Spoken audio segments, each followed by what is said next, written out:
আসসালামু আলাইকুম। আজকের ক্লাসে আমি আছি সিফাত। আজকের ক্লাস হচ্ছে পরিসংখ্যান প্রথম পত্র ৩য় অধ্যায় থেকে ৩য় অধ্যায় কেন্দ্রীয় প্রবলতা। এটি হচ্ছে এই চ্যাপ্টারের ২য় পার্ট। প্রথম পার্ট অনেক আগেই আমরা আপলোড করেছি।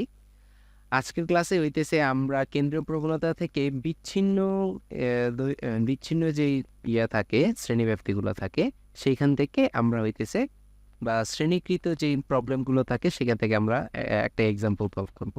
যেমন আমাদের একটা এক্সাম্পল দেয়া আছে।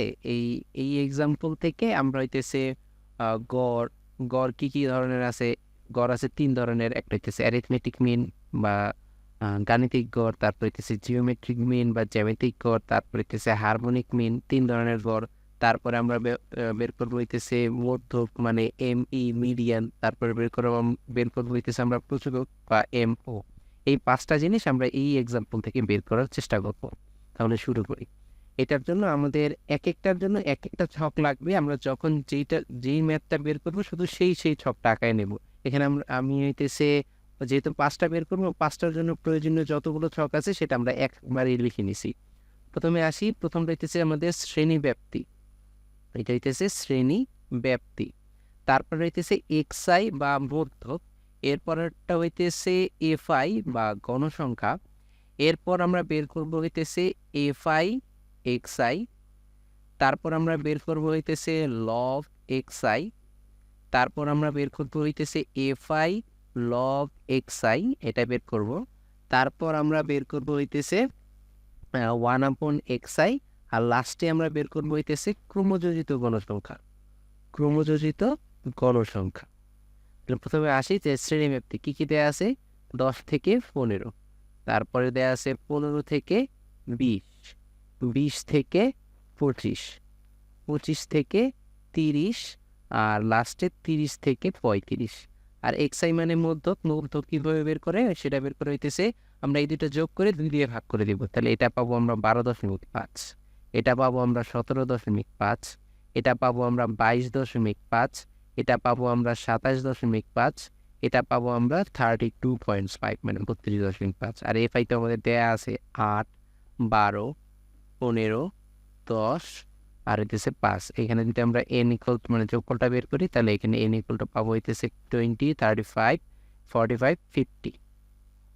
তারপরে আসি হইতেছে আমাদের এফআই এক্সআই। এফআই এক্সআই মানে এফআই এর সাথে এক্সআইটা গুণ করব। তাহলে গুণ করি আমরা।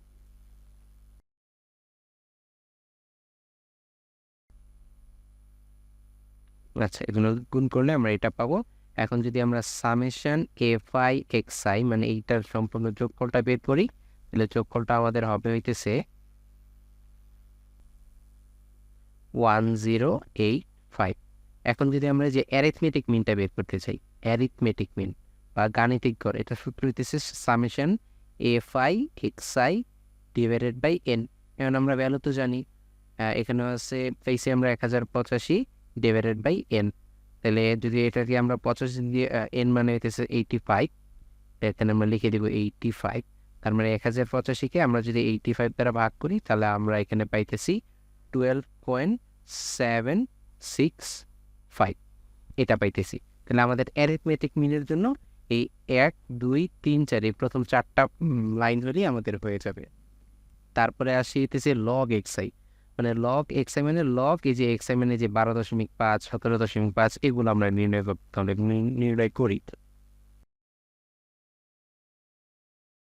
আচ্ছা, এগুলোর মান আমরা এরকম পাইলাম। এরপর যদি আমরা এই এফআই লগ এক্সআই মানে এফআই এর সাথে এক্সআইটা গুণ করে আমরা বের করব, তাহলে সেটা যদি আমরা গুণ করি তাহলে আমরা এখানে পাইতেছি।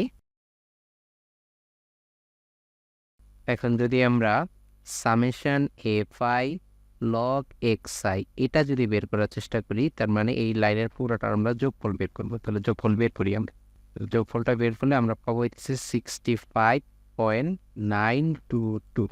এখন আমাদের জিওমেট্রিক মিন। জিওমেট্রিক মিনের ফর্মুলা কি? জিওমেট্রিক মিনের ফর্মুলা হইতেছে N T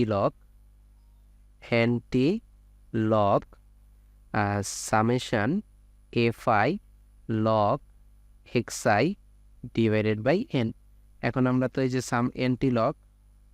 N T log summation FI log XI এটার ভ্যালু আমরা বের করছি না, যে 65.922 আর এর মান আমরা জানি 50। তার মানে আমাদের জিওমেট্রিক মিন বের করতে কোন কোন ছক লাগবে? 1 2 3, তারপরে হচ্ছে লগ xi আর এইটা এই 5 2 3 4 5 এই 5টা ছক লাগবে। এখন যদি আমরা এটার ক্যালকুলেটরের মাধ্যমে এটা বের করি, এটা হবে, তাহলে এটা হবে হইতেছে 20.81, তাহলে এটার জিওমেট্রিক মিনটা হবে এরকম। তারপর আমরা যদি হারমোনিক মিনটা বের করতে চাই, হারমোনিক মিন হইতেছে আমাদের n divided by summation 1/xi এইটা। আচ্ছা 1/xi মানে আমরা ওয়ানকে xi দিয়ে ভাগ করে দিব, তার মানে আমরা মেইনলি আমরা xi কে ভাগ করে দিতেছি, উল্টাই দিতেছি। তাহলে উল্টাই দিলে আমরা এখানে কিছু ভ্যালু পাবো, সেই ভ্যালুগুলো আমরা এখানে যোগ করে দিলে তার সামেশন 1/xi পাবো। সেই ভ্যালুটা আমরা এখানে বসাই দিলে আমরা হারমোনিক মিনটা পেয়ে যাবো, এটা আমরা একাই বের করতে পারবো। তারপর আসি হইতেছে ক্রমযোজিত গণসংখ্যা। ক্রমযোজিত গণসংখ্যা কিভাবে বের করে সেটা হইতেছে 8। তারপর আমরা এই যে প্রথম গণসংখ্যা 8, তো এখানেও 8, তারপর গণসংখ্যার সাথে আমাদের এই ক্রমযোজিত গণসংখ্যার সাথে এই গণসংখ্যাটা যোগ হবে, তাহলে যোগ করলে এটা হবে 20, এই 20-র সাথে 15 যোগ করলে এটা হবে 35, 35-এর সাথে এই 10 যোগ করলে হবে 45, আর 45-এর সাথে 5 যোগ করলে এখানে হবে 50। তাহলে এইখানে যদি আমরা এখন মিডিয়ান বের করতে চাই, মিডিয়ান মানে হইতেছে মধ্যক, এটার সূত্র হইতেছে L plus n/2 minus FC divided by FM into C. এখানে কার পরিচয় কি? এল মানে হইতেছে মধ্যক শ্রেণীর নিম্ন সীমা। এখন মধ্যক শ্রেণী কিভাবে বের করব? এখানে আমরা মেইনলি n/2 এর ভ্যালুটা বের করবো। n এর মান তো 50 ডিভাইডেড বাই 2 মানে 25। এখন আমরা দেখবো যে ক্রমযোজিত গণসংখ্যার মধ্যে 25 নম্বর পদটা কই আছে, তাহলে এই যে এই 25 নম্বর পদটা এই ঘরে আছে, তার মানে এইটাই আমাদের মধ্যক শ্রেণী। তাহলে এল মানে হইতেছে মধ্যক শ্রেণীর নিম্ন সীমা, তাহলে নিম্ন সীমা এখানে কত? এই যে 20, তাহলে নিম্ন সীমা 20। তারপর এফসি কি? এফসি হইতেছে মধ্যক শ্রেণীর পূর্ববর্তী শ্রেণীর ক্রমযোজিত গণসংখ্যা, কত আছে? 20, তাহলে এইটাও হবে আমাদের 20। তারপরে এফএম, এফএম মানে কত? এফএম মানে হইতেছে মধ্যক শ্রেণীর গণসংখ্যা, তাহলে আমরা চাই যে মধ্যক শ্রেণীর গণসংখ্যা 15, তাহলে এখানে আসতেছে 15। আর সি হইতেছে শ্রেণী ব্যাপ্তি, সেটা আমরা দেখতে পাচ্ছি 5। তাহলে আমরা ভ্যালুগুলো বসাই দিই। এখানে এল মানে হইতেছে 20 প্লাস n/2, এটার ভ্যালু হইতেছে আমাদের 225, যে উপরে বের করছি। এফসির ভ্যালু 20 ডিভাইডেড বাই 15, এখানে আসতেছে 5।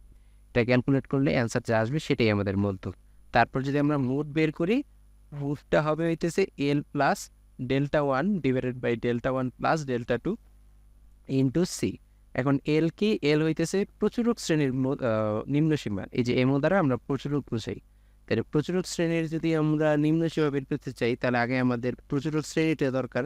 তাহলে প্রথম এর জন্য আমরা যাবো হইতেছে আমাদের গণসংখ্যাতে। গণসংখ্যার যার গণসংখ্যা সবচেয়ে বেশি সেই হইতেছে আমাদের প্রচুরক শ্রেণী। তার মানে এখানে যে 15 গণসংখ্যাটা সবচেয়ে বেশি, এইটাই আমাদের প্রচুরক শ্রেণী। তাহলে প্রচুরক শ্রেণীর গণসংখ্যা নিম্ন সীমা আগের মতোই 20, তাহলে এটা হইতেছে 20। তারপরে Δ1 কি?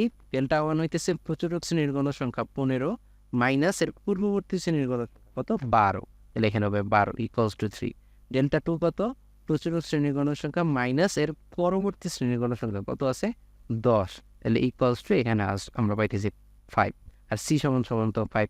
তাহলে এল এখানে আমরা বসালে পাবো 20 প্লাস Δ1 এর ভ্যালু 3, এখানে পাবো 3 প্লাস 5 ইন্টু হইতেছে সি মানে হইতেছে 5। ক্যালকুলেট করলে যা পাবো সেটাই হবে আমাদের প্রচুরক। তাহলে এইভাবে আমরা শ্রেণীকৃত উপাত্তর জন্য এইভাবে আমরা গড় মধ্যক প্রচুরকগুলো বের করব। আজকের ক্লাস এই পর্যন্তই। সবাইকে ধন্যবাদ। আসসালামু আলাইকুম।